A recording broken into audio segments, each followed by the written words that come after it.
छोटे छोटे उद्योगों को लगा करके राज्य की आर्थिक विकास में अपना महत्वपूर्ण योगदान दे रही है। कुछ मामलों में तो मैं कहूंगी कि हमारे उत्तराखंड की महिला दिल्ली जैसे शहर से, मैं कहूंगी कि जहां पर मेट्रो है, जहां पर जो हाईटेक सिटी है, वहां की महिलाओं से कई मामलों में हमारी महिलाओं की स्थिति अच्छी है। मैं आप सबको इस मंच के माध्यम से, आप क्योंकि सब पढ़ने लिखने वाले हैं, आपके बीच में बहुत ज्यादा क्या बोलना है, लेकिन महिलाओं को पहचान देने के लिए, महिलाओं को अधिकार देने के लिए बाबा साहब भीमराव अम्बेडकर जी का जो हिंदू कोड बिल था, वो आप जरूर पढ़ना। असली महिला सशक्तिकरण की परिभाषा उसमें है। वो जो हम महिलाओं के लिए करके गए, कोई भी ऐसा नहीं कर सकता।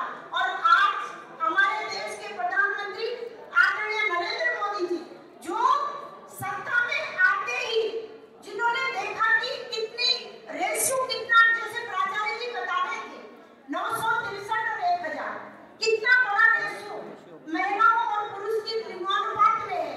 तो हरियाणा जैसे राज्य से, जहां बेटियों का कत्ल हो जाता था, भ्रूण हत्या के आंकड़े बढ़ गए थे, उस राज्य से सत्ता में आते ही आपने सबसे पहले बेटी बचाओ बेटी पढ़ाओ का नारा दिया, और नारा ही नहीं दिया, उस नारे पे काम किया। आज लिंगानुपात पूरे देश में बढ़ गया है, हमारी बेटियां पढ़ रही है। जिन बच्चों ने स्कूल छोड़ दिया था, वो पुनः विद्यालय की ओर आ रही है। और इसके अलावा नरेंद्र मोदी जी की जितनी भी योजनाएं बनती है, उन योजनाओं का केंद्र बिंदु महिला होती है। चाहे उज्ज्वला कनेक्शन गैस हो, चाहे बेटी बचाओ हो, चाहे सिलाई मशीन देना हो, चाहे सस्ता खाद्यान्न हो, चाहे स्वच्छता